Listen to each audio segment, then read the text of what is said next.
It's about that time of day again, folks. Welcome back to your nightly newsletter, boys and girls. Joseph James here. Monday evening, January 11th, 2016. Here we are, second full week of this first month of the year 2016. If we haven't worked together yet, Happy New Year to you. Welcome back to another busy week, another jam-packed newsletter, another huge week of tradable opportunities. Tons across the board. Got a lot to talk about tonight. Starting off with Crude tonight. Crude is bearish this evening, but we got three pushes lower in today's session. We expect sellers to take their profit at these lows, so our most reliable selling opportunities tomorrow will come after a bullish correction on the oil market. The E-mini S&P is range-bound with a bearish bias this evening and rotating higher after retesting the low of the range, which tells us to wait for a test of the range highs, and then we can look for the buyers to fail to look for selling opportunities back down. Gold, the yellow metal, is bearish as it tries to test Friday's low with a bear channel. And we can see a range undershoot telling us to expect price to try to push all the way down to a measured move target, but we have one big thing in our way. If you're a gold trader, watch out for those range lows from Friday. We'll talk about that in a moment. On the euro has a brand new tick format, but that didn't stop the bears from taking control today. Euro is bearish with a spike in channel on the first day of trading with our new tick format on the euro currency futures, telling us to look for selling opportunities at resistance levels overhead on the way down to completing the measured move target back around Friday's lows. As you can tell, we got planned for Crude, E-mini S&P, gold, and the euro. Plenty to cover for tomorrow's session. Before we jump into our charts, though, and give you guys the strategies for tomorrow, I do want to remind you to make sure you're watching this video on our trading blog here at sidewaysmarkets.com. If you're watching the video on our YouTube channel, there's a link right in the description of the video. That'll take you over here to our trading blog. Couple reasons why. First of all, upper left-hand corner, if you're not an advanced member, if you're not in our live trade room every day as a member here at School of Trade, grab a free pass, come out and test drive our live trade room, grab it in the upper left-hand corner. In the lower left-hand corner, right above my ugly mug, you'll see a spot to register for our nightly newsletter mailing list. All I need is your name, a real email address. That's right, I'm looking at you. And then, of course, the third thing is double check your email, because I'm going to send you a verification email to that email address you give me. That way you can give me approval, right, to keep sending you an email every evening just before 8 p.m. Eastern Time when this newsletter goes live. Right below the video tonight, you can see a spot to download all the charts in tonight's video. Now you'll be able to download all the charts you see me using in tonight's video, and you can have them ready for your own trading tomorrow. Over on the right-hand side, you can register for our free trial membership. It's not the same as a free pass. The trial membership on the right-hand side allows you to actually learn how we trade here at School of Trade. You can, of course, learn more about our 3 levels of membership, and we usually have someone at our desks 24/7, 365. There is somebody there right now. I'll make sure they restart our chat server. No question too big or too small. Live chat on the right-hand side if you have any questions. Now, looking forward for tomorrow. Tomorrow we have Tuesday, January the 12th, 2016. That's some pretty big news in the form of the JOLTS report tomorrow morning. Don't forget, today was the reaction to Non-Farm Friday, right? One of the best Mondays you're going to ever see, right? It was a pretty good day today. Tomorrow we have, again, January 12th. All we have to worry about tomorrow is the job openings, layoffs, and transfer survey, right? Known as Janet Yellen's best finger on the pulse of the overall jobs economy. And of course, don't forget, that'll be tomorrow morning at 10 a.m. Eastern Time. Make sure you're trading around that news. I know it seems crazy, but we do not trade the news, right? It's far too volatile and far too illiquid. It's too dangerous to trade the news. Give it 5 minutes after the news comes out and trade the reaction to the news. It's a whole lot easier. Speaking of which, let's jump right in here. Talking about reaction here. Boy, oh boy, oh boy, how low can it go? I keep getting people calling my office right now saying, we're ready to buy oil now, right? I said, what chart are you looking at? What planet are you on right now? No, no, no, no, no, no, no. We do not want to be a buyer on the oil market right now. We only trade when we have proof. And right now, there is absolutely no proof whatsoever that the bulls have any traction whatsoever in this market right now. And we are staring right down the barrel of a loaded rifle with $30 a barrel. That was a pretty good joke. You see what I did right there? Yeah, no, that wasn't intended. Sorry about that. But we are looking... That was a horrible pun. Anyways, bottom line is we've got the big round number, $30 a barrel, staring us right in the face. Will we get there tomorrow? My gut tells me we're not going to see 30 tomorrow, but like I've always said for the last 10 years on this newsletter, my gut is not a trading strategy. We always let the chart tell us what to do next. Bottom line here today on the oil, you can see the market took off the downside, corrected, ran out those initial sellers, and then just see ya, suckers. 3 pushes down. Push number 1, those are the market makers. Push number 2, trend followers. Push number 3, late adopters. Most professional traders, after we see 3 legs down, right, not just a measured move, but a third measured leg, most of the time this results in extreme profit taking. And of course, with the bears taking profit, the bulls are going to see this as a chance to buy here as well, right? If you're a smart bull right now, you're looking for those bears to fail on that last retrace and then buy into those stop losses if you're a bull. But if you're a bull right now, make sure you wear your helmet because it's pretty rocky out there for the bulls right now. Bottom line is, though, crude oil is bearish this evening, but we got 3 pushes lower in today's session, so we expect sellers to take their profit, at least the majority of their profit at these lows. So our most reliable opportunity will come after a bullish correction up off the lows. The ideal scenario is to see this price push higher and then fail to hold the next pullback so we can sell into the buyer's stop losses tomorrow morning. Keep an eye on the short-term trading range that you see at the bottom of this chart and look for bull traps near those highs. Now, if you're a buyer right now, again, make sure you wear your helmet and your seatbelt and be careful if you're a buyer right now. But if you do want to be a bull, if you are a bull here right now, you can look for sellers to fail at the range low for the best opportunities. So what typically happens on a scenario like this is that you get that final push lower, almost as if some sellers came out of who knows where and said, oh, wait a second, I should sell this, right? They don't look left. They don't think about where we are in context, and they just try to sell this thing. And what usually happens is it usually makes it down to that low, and then we see a dramatic push back higher here. So we may get one more push trying to get down to that $30 a barrel, and heck, for all I know, we may see it go to $30 a barrel tomorrow. I'll be waiting just like you and the rest of the world to see what the chart tells us tomorrow morning once we open up our live trade room at 8 a.m.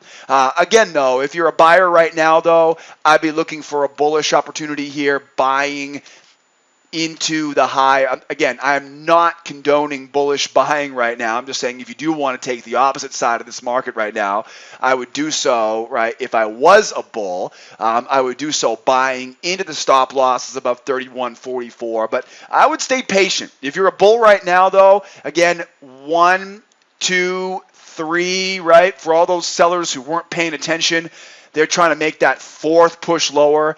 That's the one you want to buy right after it tries to run below that 30.91. What's the best option here now for the sellers, right? For the sellers, look for a measured correction back higher, then look for those pullbacks to start, right, to fail and sell up off these lows. You know, remember the old saying, right? Buy low, sell high. Right now we are low.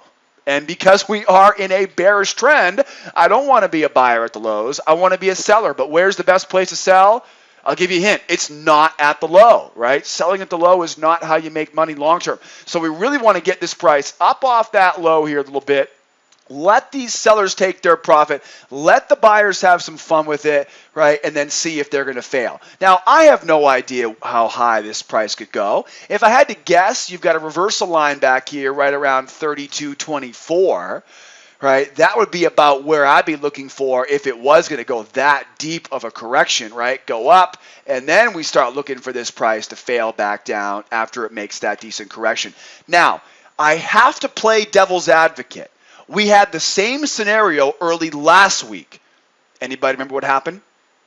it just laughed right in my face and just kept on rolling lower. So I again, remember, I think it was last Tuesday night, I think it was, going to Wednesday, right? We had 3 pushes down. It was early last week, early to mid, yeah, that's right. It was the Tuesday API number that just then rolled right over. So, again, there's no guarantees for any of this. It's a very heavy market right now. All I can tell you is make sure you focus on that sell side right now. Again, if you want to be a bull, be careful. The best way to be a bull right now is going to be buying into seller's stop losses, and that's going to come right about that 31.44. If we get another push down, right, another shot to buy that low, right? If it just runs away from us, we're going to take that as a good sign of things to come, right? And we're going to go out and give us some fresh analysis tomorrow morning, live in real time in our trade room. Now you know the plan for the oil market for tomorrow. And again, I'm going to open up that trade room tomorrow morning at 8 a.m. We'll be trading crude live in real time. Come out and join us. Now the E-mini S&P is range bound here this evening with a bearish bias and rotating higher after testing the low of the range, which tells us to wait for a test of the range high and then look for buyers to fail so we can sell the highs. We will be focused on range rotation, the 2-try rule, and failure patterns until we see this range break down and we see a new trend develop tomorrow. The most important thing to remember is let the buyers try twice at these highs. So let's talk about the 3 most important things that we see in this trading range. First of all, there is a trading range here. It's relatively undefined. In fact, we saw this last week. If you go back, I can't recall exactly what day of the week it was last week. I'll let you guys do your homework on that one. But we saw an example of this last week where, it's definitely looking bearish right now, but it's really difficult to call it a bearish market without seeing a range. We go from the low up to the high, and what really gives it away is this failure at the low, right? It kind of gets sucked right back up. It barely taps that swing low, and then just gets sucked right back up. So this is what I'm talking about when I say range rotation, right? Think of it like a magnet. There's a magnet after we go to the lows that brings it up to the highs. Once we get to the highs, the magnet then turns off at the high, and the magnet turns on at the low. It brings price down. Once we get to that low, the magnet turns off at the low, and then the magnet turns back on at the high, and we expect range rotation. It's exactly like channel rotation, right? In fact, there's also potentially, I don't think this is going to be valid for tomorrow, but potentially there is a bear channel. And the same thing applies, right? There's a magnet from the low up to that high, right? The magnet turns off at the high. The magnet then turns back on at the low. It rotates down to the low. We get to the low. That job is done. We then go up to the high, right? That would mean we would be going lower here right now. This is one of those cases where I can't trust this channel because this has more of a range bias to it than it does a channel. Now, don't get me wrong, there is a bearish bias going into this range, which tells me I want to be looking for selling opportunities up around the highs of the range. So range rotation, low to high, high to low, low to high, right? Recently, we're coming off the low. That tells me to expect price to rotate to the high. The next thing I want to remind you is we look for failures. Up at the highs of this range, we'll look for the buyers to try to buy a pullback. If they fail, right, we sell into their failure, right? That's what I'm talking about. Once we go to the high, if we get to the high, we go back to the low, and he guesses down here. Remember, there is a bearish bias to it, so I'd rather be selling. But if I find myself down around these lows of that range, what am I looking for there? I'm looking for a price to go to those lows, right? Tag the low, and then it'll try to move back towards its highs. How do I buy the low? Seller failure, right? Remember, failure patterns, like I said here, right? So 2-try rule, failure patterns, right? And range rotation. Those are going to be the most important factors for tomorrow. And remember, you don't need to know all this off the top of your head. I'm going to teach you all of this here at School of Trade. We get beginner, intermediate, advanced courses. You can always enroll and come get started with your learning anytime you want here at SOT.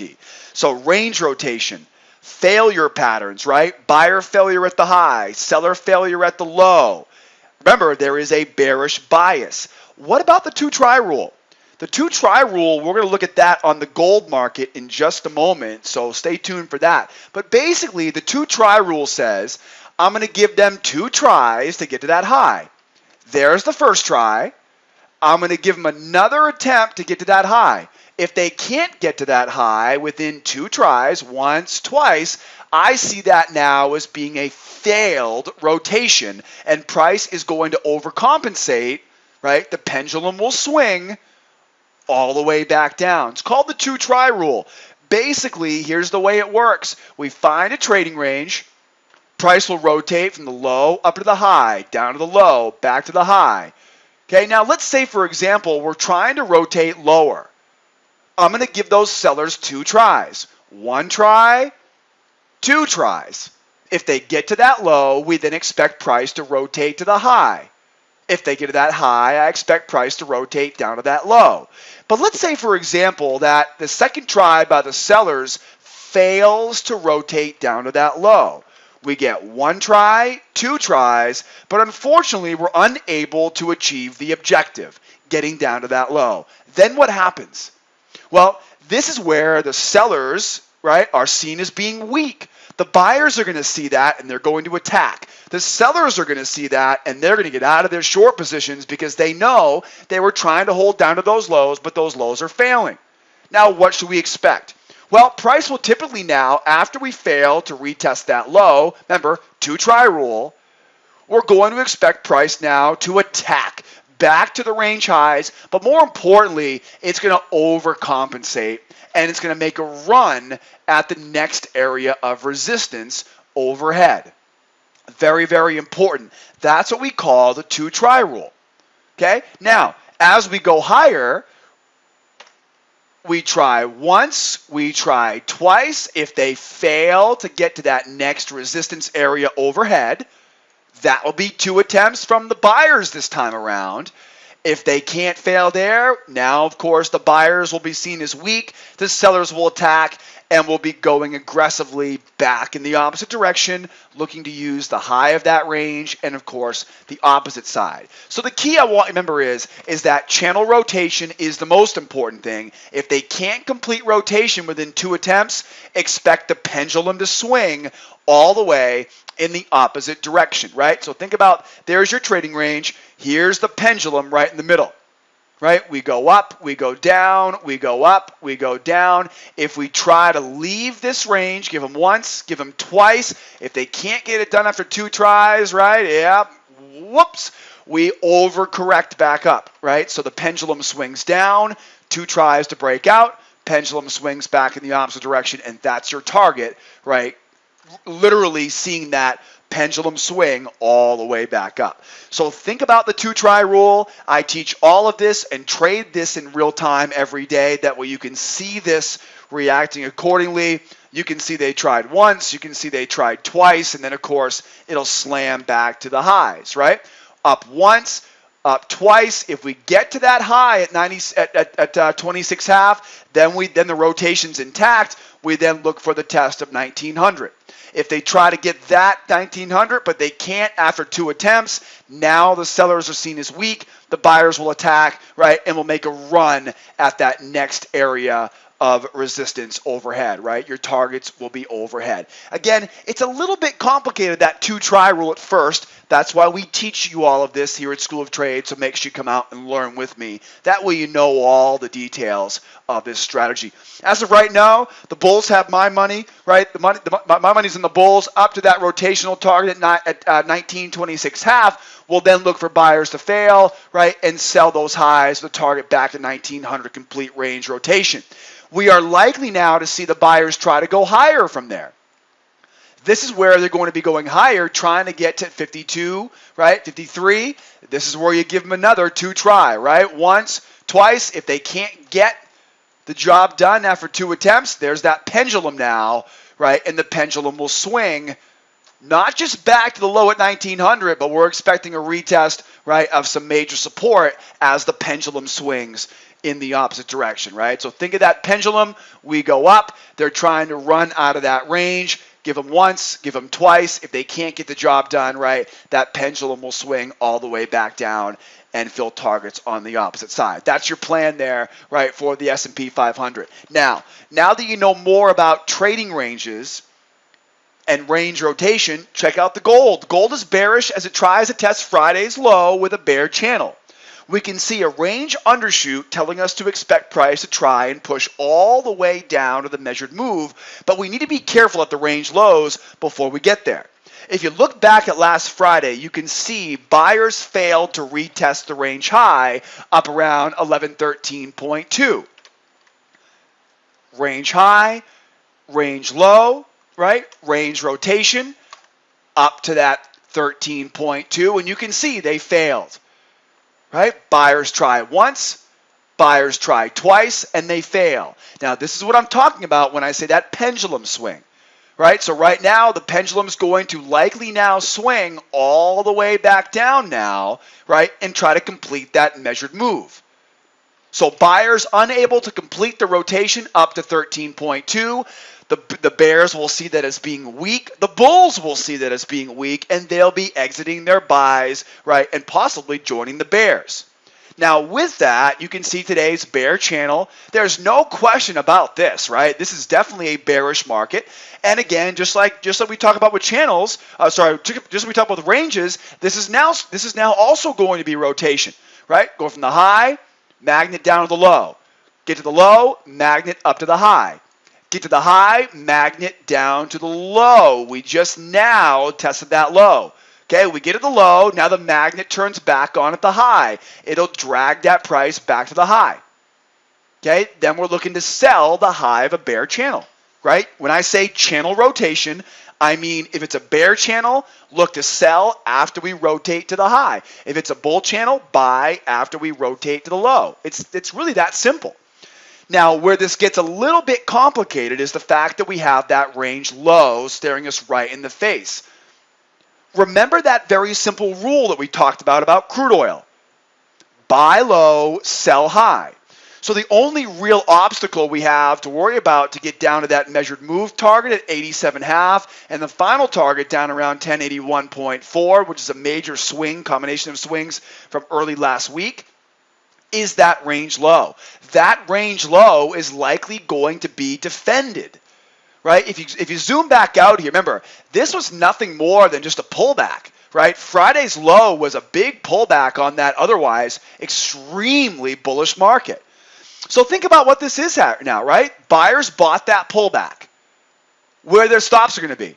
Their stops are going to be down here. But you can bet there's going to be some defense at this low, right? The long-term buyers on gold do not want to see this price keep going lower. They're going to start buying this aggressively. You're also going to get traders who don't care about last week. All they know is they can see just by looking left here, just briefly look left, and you can easily see there's a swing low down there. So just be careful being a seller into these lows. If you want my opinion, what I'll be looking for tomorrow is I want to see what happens at that low.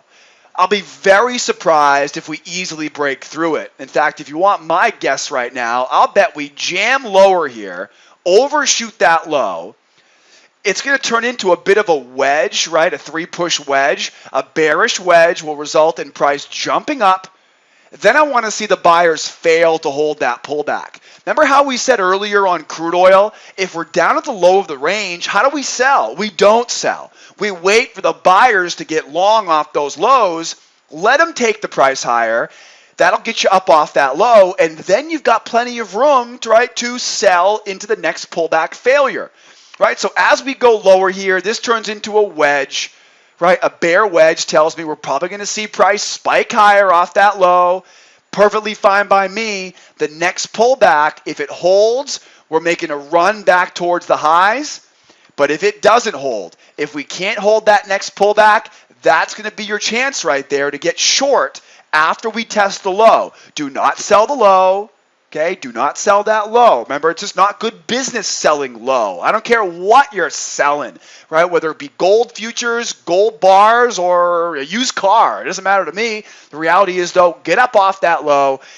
Wait for those buyers to come in and aggressively attack that low here now, right? Bear wedge, breaks up, tries to pull back. If it can't hold that pullback, that's going to be your best opportunity to sell the channel high and sell after we get down to that low, just waiting on that failure. Don't forget, if the bulls do hold that pullback after the test of that low, be on the lookout for that test of 079 resistance, and then possibly up to that 13.2. If they can't keep it together, look for a larger measured move down. I've got my eyes on this 81.4 area down below. If you really go back a while here, you can see this really puts us into what I call kind of a reversal line area here, right?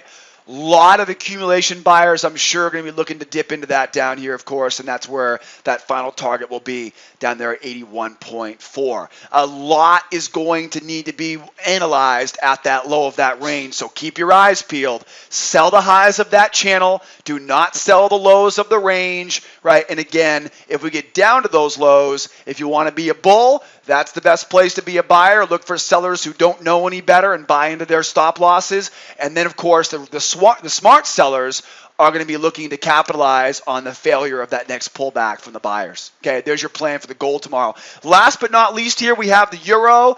The euro is, I don't know. We get a relatively low volume session on the euro. Today is the first day the euro is trading in the new format. Remember, the euro used to be trading at $12.50 per tick. Now they split that in half, and now the euro is just like the pound, where it's now trading at $6.25. You can even see my indicators have to be changed because you'll notice here, right? It's not calculating correctly. These are NinjaTrader charts. NinjaTrader did release a very important announcement about how to update the tick information, the cost per tick, and the tick breakdown for euro. Make sure you're aware of this. And if you want my opinion, I would give this until about Wednesday, Thursday, until we get back to kind of normal volume. Today was a really low volume day. It looks good, but it was a relatively low volume scenario on the euro for good reason, right? You all had a very good reason to stay away from this euro today because of that new format, right? I'm going to give it at least 24 more hours before I go looking for anything on the euro, just because I want to see how this thing plays out. It looks like everything went pretty much, as the best it could have been. It wasn't a train wreck of a day, right? You can easily see we're bearish with a spike in channel on the first day of trading with that new tick format. We're looking for selling opportunities at resistance overhead on the way to completing the measured move target down around Friday's low, right? There's Friday's low down here. Right? Again, my indicators aren't working properly right now. Just below that 8200 area right now, and that'll also be that measured move. We are likely going to get a little bit larger correction. This is a bearish spike in channel, and usually we get corrections all the way back up to the base of that channel. So, really right now, the bears have control. And it's pretty much the exact same scenario we talked about on gold and crude oil. Wait for it to go up, see those price action buyers try to buy that pullback, and if they fail, right, sell right into their failure. That's the name of the game for the bearish market, right? We don't want to sell the low. We want to sell up at these highs. But again, the easiest way to do it will be wait for price to go up. We got resistance overhead, plenty of resistance areas waiting for us overhead. Wait for it to jump up. If they hold that pullback, that's perfectly fine by me. But if they fail, that's going to be the option here now. That'd be the most reliable option here, right, to be a seller. And then we're looking for that measured move to be completed on the way down. Definitely take your time on the euro this week. Again, let it work out the kinks of this new tick format. If you haven't adjusted your charts yet, make sure you do that. Don't forget, we provide a full-time tech support team here for our members at School of Trade. If you're a member here at School of Trade, don't forget to lean on us as far as getting help for making those adjustments. And, again, one of the many perks of being a member here at School of Trade, our live trade room opens up tomorrow morning at 8 a.m. Eastern Time. We'll be trading this stuff live in real time. That way you don't need to do this on your own. We remove the technology problems by providing a full-time tech support team here in the office, and we have one of the best chat rooms on the planet. Guys, got a good plan for the euro, crude, gold, and of course the E-mini S&P. Before I let you guys go here today, though, I will remind you, head over to schooloftrade.com. grab your registration for our free trial. I take a lot of pride in the fact that you're going to learn more with me on my free trial than anywhere else on the interwebs. While you're here, don't forget we have a spot for everyone. Whether you're brand new to this great business of ours or you're a grizzled veteran trader, we have beginner, intermediate, and advanced levels of membership, and I always have someone standing by 24/7, 365 to give you guys a hand. Now, get out of here. Go rest up. I'll see you first thing tomorrow morning. My trade room opens up at 8 a.m. for advanced members. If not tomorrow morning, I'll see you again, same time, same place tomorrow evening at 8 p.m. Eastern Time, Monday through Thursday. Boy, oh boy, it feels good to be back. Hope you had a great weekend. Happy Monday to you. I'll see you in the mañana. Adios, amigos. Bye for now.